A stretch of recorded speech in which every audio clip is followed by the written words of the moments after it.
Сайн бацгаана уу бүгдээрэнд энэ өдрийн мэндийг хүргэе. Ээлжид видео бичлэгээр уулзч байгаадаа баяртай байна. Өнөөдөр би та бүхэндээ орчлон ертөнцийн 12 хуулийг танилцуулахаар бэлдсэн байна. За тэгэхээр энэ 12 хуулийг мэдэж авснараа бид нэр өөрсдийнхөө амьдралыг илүү ухамсартайгаар тэгээд өөрсдийнхөө зорж хүсэж байгаа тэдгээр зүйлсийг яг энэ орчлонгийн хуулийн дагуу хүртэх ийм боломжтой. Эсвэргээрээ бид нар энэ хуулийг зөрчиж амьдрах юм бол бидний амьдрал илүү их зовлон бэрхшээлтэй нулимс шанал бидний амьдралд ирэх болно.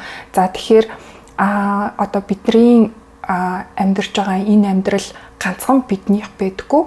Бидний үр хойч ирээдүйд маань маш их нөлөө үзүүлж идэг гэдгийг бол энэ 12 хуулиар бол маш тодорхой илэрхийлсэн байдаг.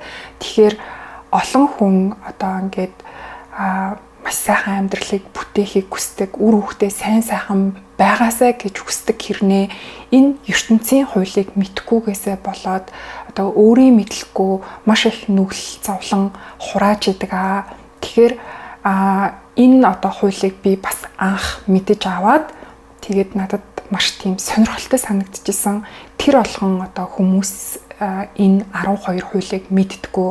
За шалтгаан үр дагаврын хуулийг бол бид нар буддын шишинтэй учраас маш их сонссон байдаг. За тэгээд сүүлийн үед бол таталцлын хуулийг бол хүн болгон мэддэг болсон. За бусад хуулиудыг бол төдийлөн сайн мэддэггүй учраас энэхүү видеоноос хүлээн авч үзээрэй.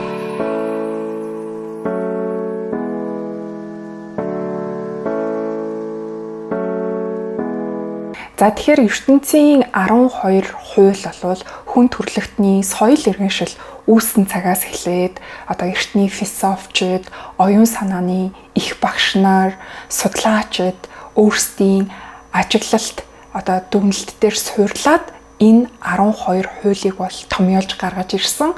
За тэгээд метафизикийн шинжлэх ухаанд бол орчлон ертөнцийн зүй тогтол бидний оршихуйн утга учирыг бол энэ 12 хуулиар бол тайлбарлаж гаргаж ирсэн байдгийн байна. За тэгээд нэгдүгээр хуулиа та бүхэн танилцуулъя. Энэ бол бид нар ерөөсөө нэгдмэл нэг бүхэл зүйл юм гэдэг хууль байдаг. За тэгэхээр энэ нь юу гэсэн үг юм бэ гэхээр энэ хорвоо ертөнц, байгаль, энэ ертөнц дээр байгаа бүх амьтан ургамал хүнтэй бүгдээрээ ийм хоорондоо холбоотой байдаг. Тэгэхээр өнөөдөр бидний бодож байгаа бодол, шийдвэр, хийж байгаа үйлдэлүүд маань эргээгээд эргэн тойрны хүмүүс гэлтгүй бүх хорвоо ертөнцид нөлөөлж байдаг. Тэгэхээр бид нар энэ муу бодол бол зөвхөн над дотор л байгаа зүйл, над дотор л бодож байгаа бодол гэж юу нь бол бодоод идэг. Гэтэл бодол гэдэг чинь өөрөө тийм асар их юм эрчмийг агуулж идэг учраас бид нар хэрвээ дотроо муу санаа, муу бодлыг агуулах юм бол эргээгээд энэ нь үр хүүхдүүдтэй эргэн тойрны хүмүүстэй энэ хорвоо ертөнцид бол ингээд муу зүйлийг ингээд бий болгож идэх юм байна. За тийм болохоор өөрийнхөө бодол, үг, үйлдэлд маш сайн анхаарч байгаарай. За хоёр дахь хууль бол энергийн давтамжийн хууль байгаа.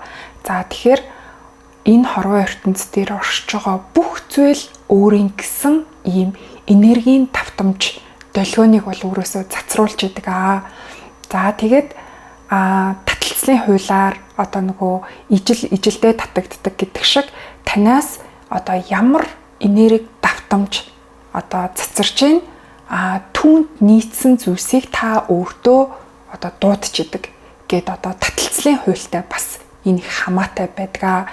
За тэгэхээр аз жаргалтай байх, хайр дүрэн байх, баяр жаргалтай ийм сэтгэлийн ийм эерэг сэтгэл хөдлөлүүд нь маш тийм өндөр давтамжийг бол өөрөөсөө ялгаруулж идэг. За тийм учраас хэрвээ та байнгын өндөр давтамжинд байхыг хүсэх юм бол өдөр болгон талархал, бясалгал, залбирлыг хийж чадах юм бол та ингээд өндөр давтамжинд байна.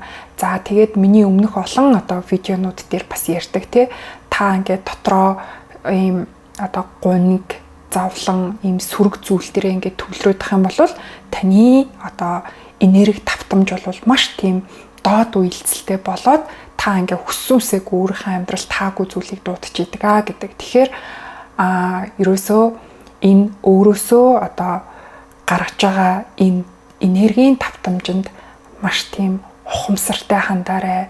Тэгээд энэ энергийн давтамж чинь одоо таны эргэн тойрон, таны гэр бүлийнхэнд бол маш хүчтэй нөлөөлж идэг. Таны амьдрал бас ямар байгааг энэ энергийн давтамж шийдэж идэм шүү. За 3 дугаарх нь болохоор толин тусгалын хууль гэж байгаа. За энэ нь одоо ямар хууль юм бэ гэхээр таны дотоод ертөнц ямар байна? Гадна талд одоо түүний шууд тусгал байдгаа гэсэн хууль байгаа. Та өөрийнхөө дотоод ертөнцийг ер нь яг ямар байгааг мэдхийг хүсэх юм бол өөрийнхөө эргэн тойрны орчноо хараарай. Хэрвээ одоо таны байгаа орчин чинь эмх замбраагүй одоо бохир заваан байх юм бол дотоод ертөнцид мөн ялгаагүй тийм эмх замбраагүй байдал бий босон гэсэн үг. Тийм учраас одоо дотоод руугаа өнгийгөөд бодлуудаа гоё цэгцлээд өдрийн тэмдэглэл хөтлөөд зорилгоо бичээд төлөвлөгөө гаргаад ийм гоё эмх цэгцийг бий болгож чадах юм бол таны гадна ертөнц, таны байгаа орчин муу ялгаагүй гоё эмх цэгцтэй болж ирнэ. За нөгөө талаас бас та өөрийнхөө одоо байгаа орчныг гоё эмх цэгцтэй байлгаснаар эн чинь ч бас таны дотоод ертөнцийг эмхэл цэцэлэхэд бас танд туслах болно. Тэгээд зарим эмэгтэй хүмүүс ингэж ярихыг би сонсч байсан. Одоо ингээд гэрээ цэвэрлж байгаа нь одоо нэг төрлийн бясалгал байдгаа гэж ярихыг сонсч байсан. Тэгээд энэ ч гэсэн надад үнэн санагддаг. Бид нар ингээд гэрээ цэвэрлээд нэх гоё юм цэвэр цэмцгэр орчинд ингээд байхаар цаанаасаа нэг юм гоё аз жаргалтай, амар амгалантай мэдрэмжийг авдаг шүү дээ. Дотоодоо эмхэл цэгцлээд, гадна талаа бас эмхэлж цэгцлээрээ. 4-р хууль бол бидний хамгийн сайн мэдэх таталцлын хууль байгаа. За тэгэхээр ерөөсөө та юуны тухай маш их бодож гин, юунд маш их анхаарал өгж гин, тэр зүйлээ та амьдралдаа дуудчихдаг. За тэгэхээр та хэрвээ амьдралаа өөрийнхөө одоо хүснээр те мөрөөдлөө гоё биелүүлэхийг хүсэж байгаа бол одоо өөрийнхөө хүсэж байгаа тэр зүйл дээр анхаарлаа илүү төвлөрүүлээрээ. Тэгэхгүй бол хүмүүс яадаг вэ гэхээр амьдралынхаа аль болохгүй бүтэхгүй те ийм хэцүү зовлонтой байгаа зүйл дээр маш их анхаарал хандуулад тэгээд амьдралтаа сайн сайхан зүйлсийг биш илүү ийм бүтлгүүтлийг дуудаад идэг. Тийм болохоор бодол, эрчим, анхаарлаа үргэлж өөрийнхөө болохыг хүсэж байгаа тэр сайн сайхан ирээдүлөө чиглүүлж өгөөрэй. За 5 дугаарх нь бол үйлдэлийн хууль гэж байгаа. За тэгэхээр бид нар амьдралдаа ямар нэгэн сайн сайхан зүйлийг хүсэж байгаа болвол ганцхан одоо бодож, мөрөөдөж төсөөлөх нь бол хангалтгүй. Тэгэхээр бид нар өдөр болгон мөрөөдөл зорилгынхаа төлөө ямар нэгэн үйлдэл хийж тэр маань одоо бодит биелэлээ олдог гэсэн хууль байгаа. Үйлдэл гэдэг бол бүр маш хүчтэй одоо бид нар ингээл ямар нэгэн зүйлд ингээд сэтгэл дундуур байжгаад нэг жижигхэн зүйлийг те нэг юм сайн сайхан зорилгынхаа төлөө ингээд хийчихээр бүр ингээд сэтгэл санаа маш гоё юм өөдрөг болдог. Өөртөө итгэл илүү нэмэгддэг. Тэгэхээр өдөр болгон та зорилго мөрөөдлийнхаа төлөө үйлдэл хийх юм бол та улам л өөртөө итгэлтэй болно. Эсвэргээрээ зорилго мөрөөдлийнхөө эсрэг үйлдэлийг байнга хийх юм бол одоо бүх дотоод итгэл үнэмшил, өөрийгөө үзэх үзэл, амьдралаа мэдрэх тэр мэдрэмж чинь ингээд эсрэгээрээ ингээд унаад идэг юм шүү. Тийм болохоор өөрийнхөө зорилго мөрөөдлийн төлөө үйлдэлийг үргэлж хийгээрэй. За 6 дугаар хууль бол энергийн шилжилтийн хууль гэж байгаа. За тэгэхээр энерги ерөөсөө устж алга болтгүй, харин одоо нэг хэлбэрээс нөөрөө одоо шилжиж идэг гэдгийг бид нар мэднэ тийм ээ. За тэгэхээр бид нар энэ хуулийг өөрсдөө хэрхэн одоо ашигтайгаар ашиглаж болох вэ гэхээр бидний дотор байгаа тэр сөрөг сэтгэл хөдлөл, тэр сөрөг энергийг бид нар эерэг зүйл рүү хувиргах байдлаар ашиглаж болно. Жишээлбэл маш их уйтгаргүй нэг ийм сөрөг сэтгэл хөдлөлд автсан байгаа бол тэр сөрөг сэтгэл хөдлөлийг эерэг зүйл рүү хөрвүүлэх тэр алхмыг бид нар хийж хэрэгжүүлэх ёстой. Сөрөг энергийг гадагшлуулах ерөөсөө хамгийн үр дүнтэй арга бол тасгал хөдөлгөөн хийх. За эсвэл гэр орноо цэвэрлэх ингээд энэ дотор байгаа сэтгэл хөдлөлийг хөдөлгөөний энерги болгож гаргах юм байна шүү. За 7 дахь нь бол бидний хамгийн сайн мэдэх үүлийн үрийн хууль байгаа. За энийг шалтгаан үр дагаврын хуульч гэж бас нэрлэдэг. За тэгэхээр энэ нь юу гэсэн үг юм бэ гэхээр та ямар үйлдэлхийн ерөөсөө эргээд заавал түүнийхээ хариуг хүртнэ гэдэг ийм хууль байгаа. Сайн зүйл хийх юм бол мэдээж хэрэг сайн үр дагаврыг та хүртэнэ.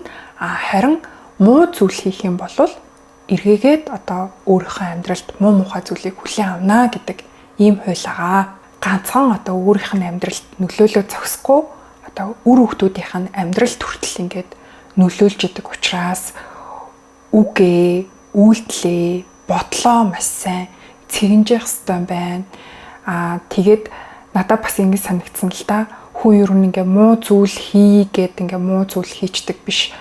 Хүний өөрийнх нь тэр сэтгэлийнх нь мөн чанар хэрвээ ингээ хэр буртагтай байх юм бол тэр хүн ингээд хүссүүсэйг ингээд муу зүйлийг бодож идэг, муу зүйлийг хийж идэг.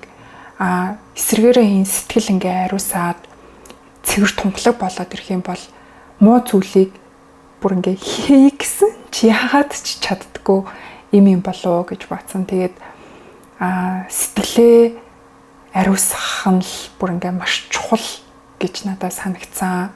За 8 дугаарх нь шагналын хууль байгаа. За тэгэхээр энэ хууль бол надад бол үнэхээр гайхамшигтай гоё. Энэ хууль дотроос бүр хамгийн их таалагдж байгаа хууль. Яагаад вэ гэхээр та заавал шагналаа эргэж авдаг. Та сайн сайхан зүйл хийсэн л тэрнийхээ шагналыг амьдралаас заавал мөнгөн хэлбэрээр ч гэдэм үү эсвэл заавал эд баялгаар байх албагүй эргээгээд сэтгэлийн амар амгалан байдлаар ч гэсэн тэр шагнал ирдэг байгаа байхгүй юу. Тэгэхээр таны гаргасан хүч хөдөлмөр, таны хичээл зүтгэл, таны сайхан сэтгэл эргээгээд заавал шагналтай байдгаа гэдэг нь маш гайхалтай санагдсан. Тийм учраас бизнесээ хийхдээ, альва нэг ажлыг хийхдээ заавал ингэж гоё сэтгэлээ зориулж, сэтгэлээ шингээж хийж аарэ. Тэгээд энэ болгоны чи хариу танд заавал ирэх болно. За 9 дугаар хууль бол харьцангуй хууль гэж байгаа. За тэгэхээр энэ нь юу гэсэн үг юм бэ гэхээр бидний амьдралд ямар нэгэн муу зүйл тохиоллоо гэж бодоход энэ бол харьцангуй ойлголт. Нэг хэсэндээ тэр заавал муу зүйл байх албагүй маа. Яагаад вэ гэхээр бидний амьдралд тохиолж байгаа асуудал болгоны ард дандаа нэг юм өсөлт, хөгжил, ухаарл, заримдаа бүр сайн зүйлч тохиолдсон байдаг штэ. Тийм болохоор хэрвээ амьдралд чинь ямар нэгэн таагүй зүйл тохиолдох юм бол энэний ард заавал нэг учир шалтгаан байгаа магадгүй энэ зүйлээр дамжуулаад надад нэг ухаарлыг өгөх гэсэн хорвоо ертөнцийн сорил байж болох юм. Магадгүй энэс сайхан зүйлийг би хүртэх хувьтай учраас энэ зүйл надаас явж байгаа байх ч гэдэг юм уу дандаа энэ талаас нь бодож орой. Тэгэд яг энэ хуулийн дагуу ингээ амьдраад ихэлсэн чинь би ингээд юунд ч ингэж адгаж, яарч, зангирч хойноос нь ингэж чаргууцалтгаа ерөөсө болцсон. Яагаад вэ гэхээр энэ зүйл минийх болох ёстой болж л таараа.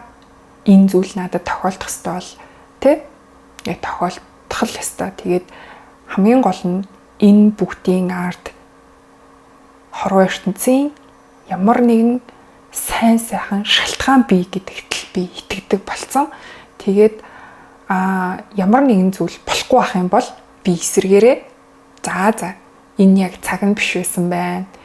Энэ ер нь дэмий байсан байна. Энэ ер нь бол хорвоо ертөнцийн намайг хамгаалж байгаа те муу зүйлтэй учруулахгүй тулд ингээд намайг аварж байгаа ийм үйл явдал юм болов уу гэж би боддог болсон. Тэгээд ингээд бодцохоор ер нь ингээд нэх гоё юм. Сэтгэл тайван нэг юм амар амгалан байдаг болчдгийм бэлээ. За 10 дугаар хууль нь болохоор туйшрлын хууль гэдэг одоо 9 дугаар хуультай бол их ойролцоо. Тэгээд энэ нь юу гэсэн үг вэ гэхээр одоо ингээд хорвоо ертөнцид ингээд сайн муу хоёр ингээд зэрэгцэж оршиж идэг юм аа. Одоо харанхуй бэжж бид нар гэрэл байгааг мэддэг гэдэг шиг одоо таны амьдралд саад бэрхшээл одоо бэжж та илүү одоо аз жаргал амжилтын үн цэнийг та мэдэрнэ. Хэрвээ дандаа л одоо сайн сайхан зүйл тэгээ дандаа л ийм аз жаргал байгаад ах юм бол та хизээш тэр аз жаргал сайн сайхан байдлын үн цэнийг нь мэдэрч чадахгүй. Тийм болохоор ингээд сайн муу хоёр ингээд ээлжилж ийж сав дүрдгээ гэдэг шиг таны амьдрал уналттай, бусалттай байж илүү ингээд амьдрч байгаагаа амьдрал хичнээн одоо утга учиртайг та мэдэрнэ. Дээрээс нь бид нар өвдөлтийг мэдэрч ийж бид нар өсч хөгждөг те. Хэрвээ бид нарт ямар нэгэн одоо өвдөлттэй байдгүйсэн болвол бид нар тэр гайхалтай ухаарлуудыг, тэр гайхалтай ойлголтуудыг бол амьдралаас мэдэрч чадахгүй байсан. За тэгэхээр амьдрал тохиолдож байгаа одоо муу зүйлүүд бас дандаа муу байдгүй шүү гэдэг утга агуулгыг бас агуулж байгаамаа. За 11 нь бол мөчлөгийн хууль гэж байгаа. За тэгэхээр одоо байгаль их дэлхий болвол ингээд улирал солигддог, дэлхийн нарыг тойрдог, сар дэлхийг тойрдог гэд химнэлт ингээд оршиж идэг. Бидний амьдрал ч гэсэн ийм тодорхой мөчлгүүдийн дагуу ингээд явагдаж идэг.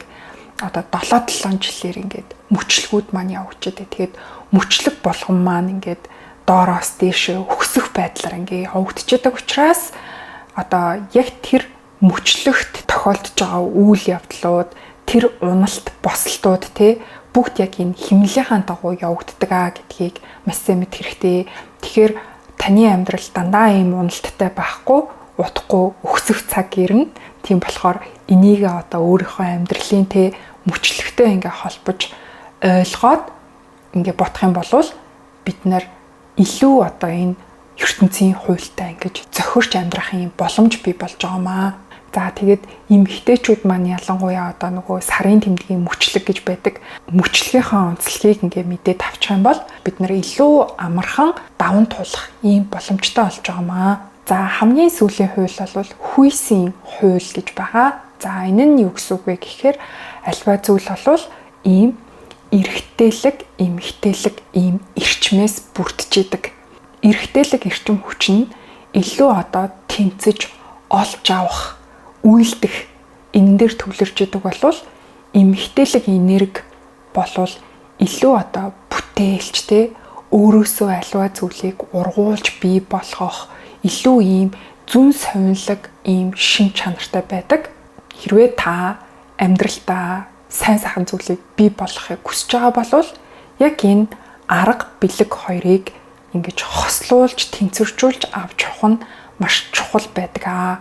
Дандаа одоо логик сэтгэлгээгээрээ дандаа ингээд юмыг тэнцэж олно гэхээсээ илүүтэй заримдаа те зүгээр л байгаадаа талархаад зүгээр л одоо ингээд дотоод руугаа өнгөх нь бидний амьдралд бас ийм сайн сайхан зүйлийг бий болгож идэв юм шүү. За тэгээ 12 хууль маань таалагдсан бол бусдад шеэр хийж түгээгээрээ тэгээ миний YouTube сувгийг дагаж хамжааг бол яг одоо subscribe хийгээрээ дараагийн удаа ямар контент үзмээрэн сэтгэлээ хуваалцаарай. Тэгээ дараагийнхаа видеогоор уулзцгаая. Түр баяртай.